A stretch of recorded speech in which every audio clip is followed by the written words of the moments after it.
Hey everyone, it's Flexing Joe, and I'm back to review another day in the markets.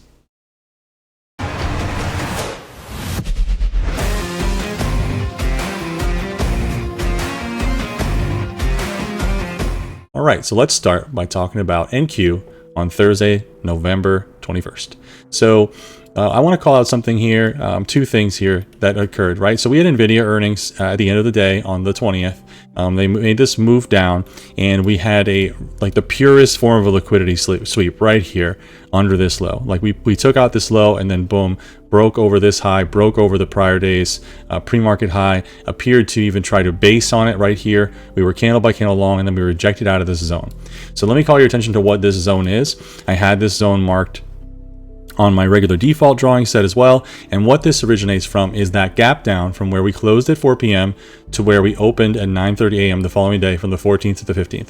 So I have found in my studying that the golden zone of the gap, especially when we have such a sizable move, is often respected, and it will, if it's strong, it will push you back outside of where the gap was, right? So now if we go back over to NQ, you'll see that it not only rejects hard and pushes back out of the gap, it actually pushes a total of 275 points in a 10-minute candle. Like, that is just absolutely insane. I'm bummed personally that I didn't catch that downside move, but nevertheless, it's just a wild move, and that's where, if you were long, you either got stopped or your account got obliterated, right? And this is where, you really want to make sure you're obeying your rules and have good rules for entering in your trades. So candle by candle long into the open, okay?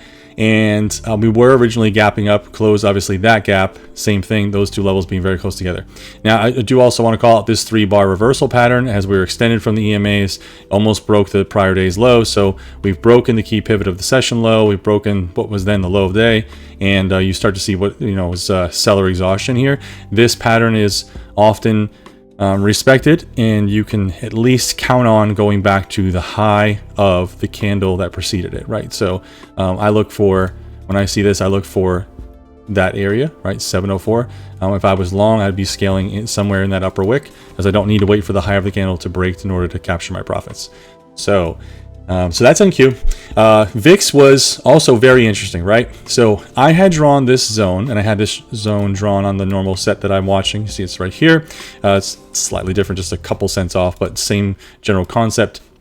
So I was watching this area, and I was really concerned about it, because you'll see how this area was respected, and it was pushing down. It finally gets overtaken, and you get a huge pop out of it, right? When they came down to test it again, it wouldn't break, it held, and from this area holding, you got another new high. So I know this is a strong low because it made a new high. So as we were trailing off in the pre-market and we're gapping down on VIX, candle by candle is long, right? I was concerned about what was going to happen at this level, and so I was very cautious with taking any longs, because I knew we were at a point for the VIX where we could see a strong bounce, as we had seen it here, right, and also here.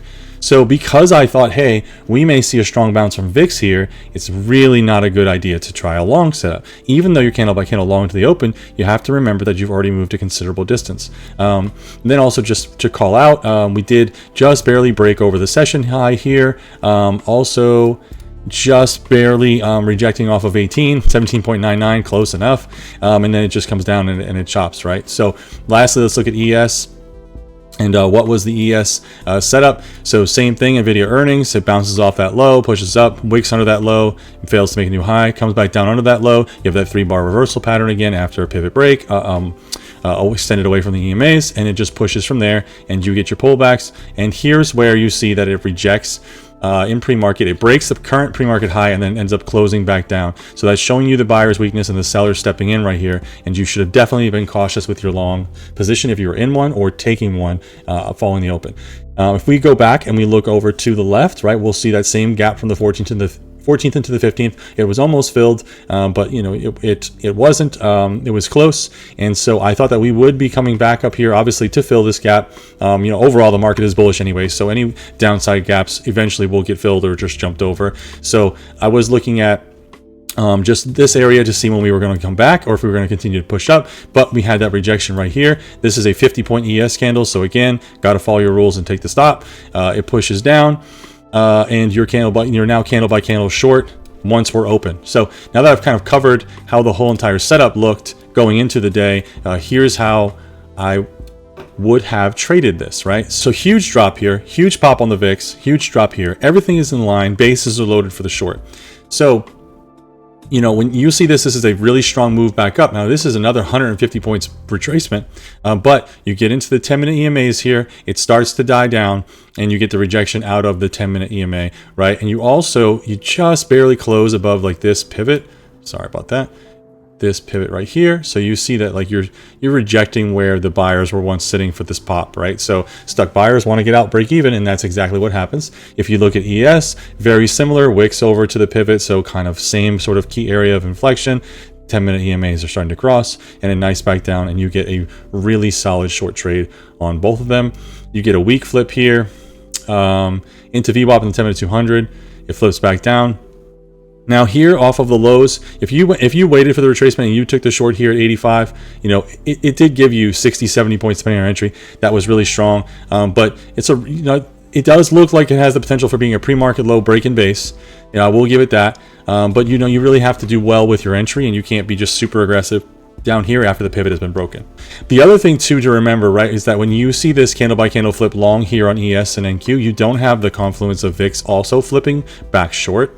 So that is one thing that I would be just a little bit concerned about, is that we have filled the gap, we push back down, but then same thing, VIX's EMAs are now crossed and it popped back up. So I would be cautious here going long, because you see that VIX is in a position to pop back up again long, and if it makes another leg higher, what are we going to do? We're making another leg lower, and that's exactly how that played out. So this area right here, what you see here, just kind of commit this to your memory, that big move up, pulls back, makes another move higher, pulls back, makes another move higher, and then that's it. So like, remember the legs, just remember how this looks, remember like considering if you don't have the bases loaded, which you wouldn't have for this long, it's not the setup to take when you're already under VWAP and you've already knifed down, right? And the bears are very much in control. A couple other things to note is, you know, this VWAP reclaim here. So, ES like pushed over VWAP and then just reclaimed the EMAs and based on it, and was really basing on this same pivot. So this was great on ES, that you see like what was. So here, like stuck buyers getting out, sellers stepping back in, then you have like this tug of war over this area, and you sort of see that the bulls are winning. And now anybody who was short wants to get out of their position, they're stuck, and the stuck participants become buyers, and then they get the pop, right? For here on NQ, it was a little bit different. It was really more of this area right here. And if we want to look over, we could see that this also lined up as well. So a little bit of that pivot, and you really you just keep extending this over, and you see just how many times we have been playing off of that level, right? Off of that area. And you do get a candle by candle flip here, but it's very weak. It flips into VWAP and ultimately closes back above VWAP, the 10-minute 200, and these bodies here. So even though it's a weak flip, and you get a little bit of a flip here on VIX, you get the flip there on ES. You really want to be cautious now as you're pushing up and you're setting up for potentially a higher low, and it is a weak flip. It's no strength. I would be waiting to see if we're going to push down under VWAP, and if not, either sit on hands or follow it for the ride up. And then, you know, you get a decent move. ES ultimately breaks its high of day. NQ does not. NQ is weak. NQ rejects the opening print, which is why I love having that auto marked. You can see ES had slight rejection there and then finally overtook it before coming back down to it in the after hours. So hopefully this video was helpful for you all. And if you liked it, tap the like button for me, and I'll see you all in the next video.